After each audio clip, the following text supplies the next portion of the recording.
Guys, let's do a garden tour for June. Let's walk through the garden, see what's going on. This year's garden developed very differently for me. Normally I would have, it all mapped out on a piece of paper, plotted in areas, and then done a little bit of plunket. That's where I go around and plunk in spaces and just drop stuff in that I'll never remember what I planted. This year I let nature be the guide, and mostly because these plants started and took over, and I knew what they were. I knew they were going to be beautiful, and I just had to leave them, and boy am I ever glad I did. So these flowers, none of them were planned for. They just showed up. They obviously came from flowers that I had in previous years, and they just keep multiplying. And as I get older, I think now I envision one day when I can no longer garden, this is just going to be a giant field of flowers, which in itself is just awesome for nature. The blue pool gardens continue to do really, really well. They're the most easiest to manage, honestly. They are creating an above ground space, so they do really well that way. One of the problems I'm having this year, we got a lot of rain up front, a heck of a lot of rain, and it caused a lot of the plants to turn yellow and to drown. Basically, they did not do well this year. So you're going to see that a lot of my squash plants, tomato plants, they look really rough this year because they just got too much water too soon, and then it was followed by a heavy heat, and you're thinking, oh, the ground's pretty wet, they don't need to be watered, but they actually did. So they look terrible this year.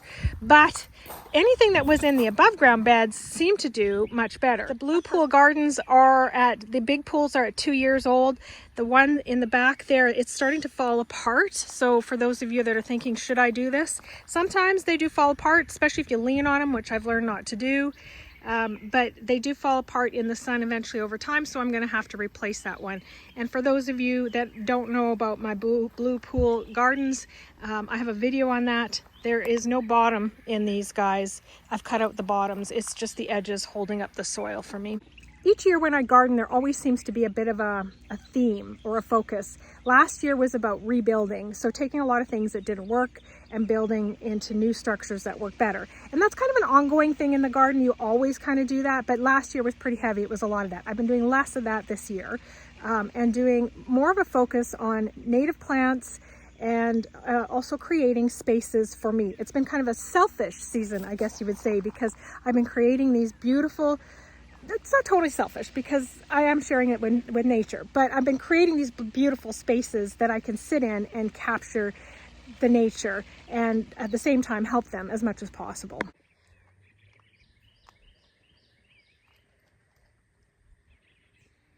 So a big part of this has been creating the space in front of my house. I absolutely love my porch. You may not love it. It's cluttered with plants. It's a little bit chaotic, but that's what I like. And actually that's the name, the kind of the feeling my whole garden is about. It's a kind of a chaos garden that I love. So I absolutely love it. So with this change, I've added a lot of plants closer to the house. So all this in this entire section in here was added, and now I want to add an archway in there with some native coral honeysuckle in there. And then in this corner, this is where I do a lot of my spend a lot of my time. This is my station where I kind of up-pot my plants at, put my veggies in and clean them or whatever I'm doing. I'd sit and have coffee there. We've got birds nests in here, so I have lots of visitors and company, and that's the Frog Hotel that you guys have seen probably in other videos. But this little space just evolved. It didn't really cost a lot because a lot of this stuff, like there's buckets under this, rack, it's really nothing. But it all evolved around this, which is the hummingbird garden. So I put up this hummingbird feeder from Backyard Expressions, and then I started to feel like, well, I need to give the hummingbirds native plants. So we planted native plants in containers, and I didn't want anything permanent. I just wanted stuff that I could shift and change, and it has worked out beautifully. I've had beautiful butterflies in here. I actually had a hummingbird that sat on the swing, which was just awesome. A highlight for me this season has been to grow grapes. I've tried a couple of years to grow grapes and committed plant murder, but this year we have successfully achieved grape growing, and I'm so excited. These are a variety called Ladyfinger. They're a green seedless grape, and They came from, I think the name of the place, I don't know if I'm ever saying it right, but it's Tai Tai Nurseries. You can view them online. I have not seen this variety of grape recently though, but they have lots of other grape varieties, and I'm definitely interested now in adding a second variety to this. So super excited. I didn't think grapes, I know muscadines grow fantastic. We have those here, but actual grapes, I wasn't sure if those were going to actually grow here, but they do. So one of my projects from last year to redesign was this herb garden here, all in these containers. What happened was they were used to be in the back. They were far away from the house. They wouldn't get watered. Black containers are hot. They need a lot more water than stuff in the ground. So they just didn't work. So that was one of the systems that we kind of had to move. Moved it closer to the house and put herbs in it, which control the herbs, and I can water them better and keep them watered. And they're nicer because I just walk up to them very quickly from the house to grab an herb, put it in a dish or whatever, put it on my focaccia bread, and we're good to go. So I have really loved having these containers all in a row up here and having it all as an herb garden. Tomatoes are hit and miss this season. The ones that we planted in the ground got too much water really too fast. The ones in containers, they were doing much better, except now they're starting to hit the heat and I can't keep enough water in the containers for them. It's getting too hot. But we're going to get a good crop off of both sets of tomatoes, just maybe not as good as I would have hoped. The pollinator patch in the garden got taken over by mountain mint this season, muck sunflowers, which are these guys here, and they won't bloom until the fall, and then some bee balm, and I'm excited about bee balm. It's the only place in the garden I've really been seeing a lot of bees this year, so I'm so glad it's here. But I'm just thrilled because I haven't been able to grow it before. So all of a sudden this season it's just taken over. So something was right for it. But I'm loving the bee balm. I actually have a red bee balm and this purple one. Little Bubba okra does incredibly well each year. It's become a staple in the garden. It just really performs well in the south. Top-notch okra. You got to pick it when it's smaller. Don't let it get too long. I did like the other varieties for that reason. I think cowhorn was great because you could pick it longer and it would still remain soft. This one you do have to pick your okra a bit smaller, but health-wise, plant-wise, and plant size, it's phenomenal. These guys don't turn into giant trees. They stay a nice compact size, which is great. They won't get any taller probably than about 5 feet, which is about my height. Pineapples have been doing really well for us. We've got a new one in the works, and a couple more that will be coming out pretty soon. They take usually about 2 years, 2.5 years before you ever see a pineapple, but they keep sprouting new tops from the main plant, so you kind of get to a point where you don't know when you're going to have pineapples, but you're going to have them all the time pretty much. We have a cucamelon that seems to have taken over. I didn't plant it, it came back from last year. I planted some pumpkins in with it, so I'm probably going to have to trim it back so it doesn't take over the pumpkins, although once the pumpkins take off it might beat the cucamelons. But if you haven't grown cucamelons, they're really fun. They are great for kids for sure, just because they're so cute, but they look like once they get big enough, I might have some over here. There's one. When they get big enough, they look like little mini watermelons, but they're actually kind of a limey cucumber.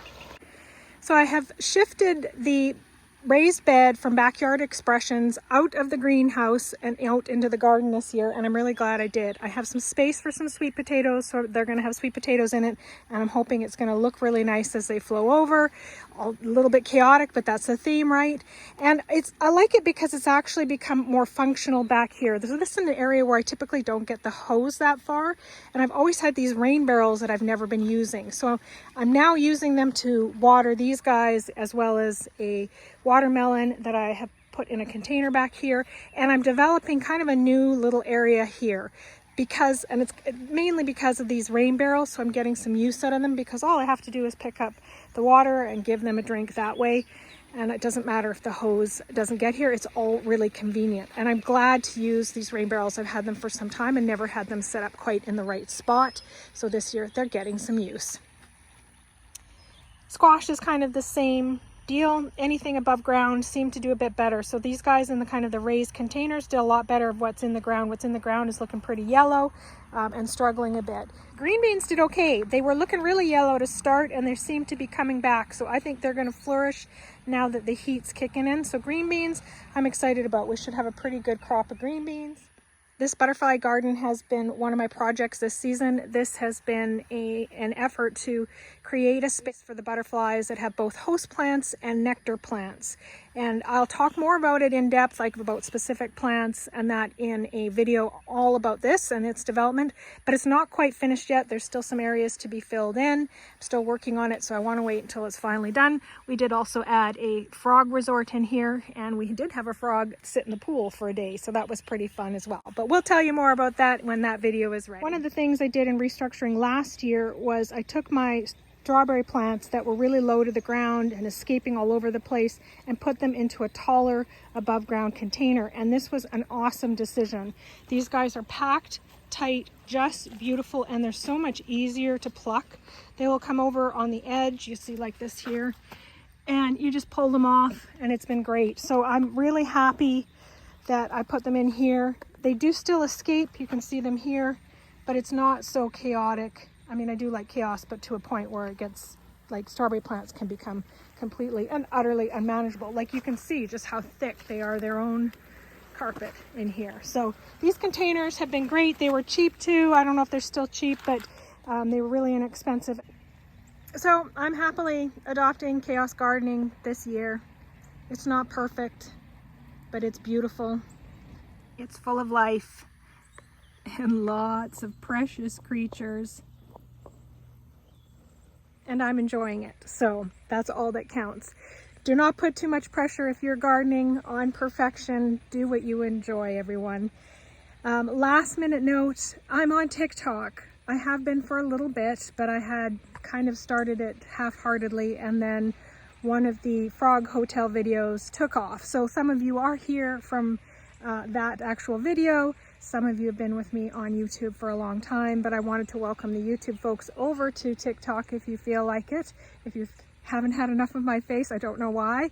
Actually, I don't put my face on TikTok very often. It's mostly nature, so I've kept TikTok more directed towards just the critters and the things in the yard as opposed to gardening. There are a few tidbits of gardening, and I do sometimes cross-promote the same stuff, so you might see it twice.